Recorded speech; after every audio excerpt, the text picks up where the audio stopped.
Aminado nga po mga idol ang halos lahat ng mga analyst na isa ang Denver Nuggets sa literal nag-improve ang lineup sa pagkuha ng mga bagong player, kaya hindi na nga sila magtataka kung maagang aakyat paitaas ng standings ng West at sila ang magiging team to beat next season. At dahil nga sa nangyari maging ang kanilang superstar na si Jamal Murray, tumataas na rin naman ang confidence at nagsisimula na rin namang magbabala matapos bantaan ng lahat ng kupunan especially sa West.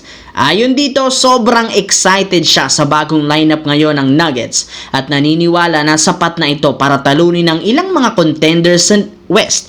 Confident na rin naman ito sa pagpalakas ng lineup at kakayanin nga daw nilang talunin ng defending champ na OKC Thunder sa isang 7-game series. Kaya kung last playoffs, muntikan na nila itong matalo sa 7 games gamit ang injured na lineup, paano pa nga daw kung gagamit na sila ng next?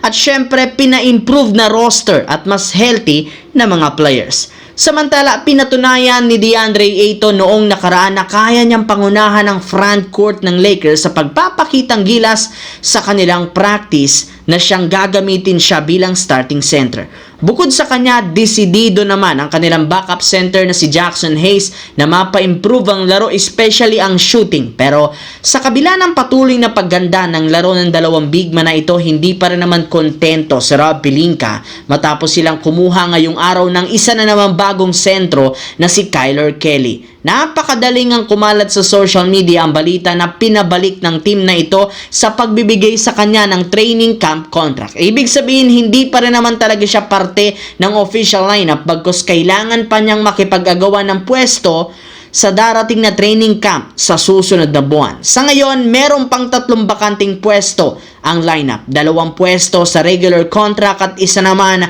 sa two-way deal. Kaya kailangan na lamang niyang magpakitang gilas sa training camp upang mapatunayang deserve niya ang isa sa mga pwesto ng Los Angeles Lakers. Sa kabilang banda naman, makalipas ang ilang buwan na investigasyon kay Malik Beasley, natapos na ang nakapalibot na drama sa kanya, kaya maaari na nga pong ipagpatuloy nito ang paglalaro muli sa NBA. Ngunit bago pa yan magawa, kailangan muna nga nitong maghanap ng bagong kupunan since free agent nga siya. Naibigay na nga ng Detroit Pistons kay Duncan Robinson na ang sanay makukuhang kontrata ni Beasley, kaya wala nga siyang ibang pagpipilian kundi maghanap ng bagong kupunan. At base sa balita, hindi rin naman nauubo sa mga teams na interesado sa kanyang serbisyo, lalo pat nag-average siya ng 16 points a game, 2.6 rebounds at 43% from field goal at 41% naman sa long range.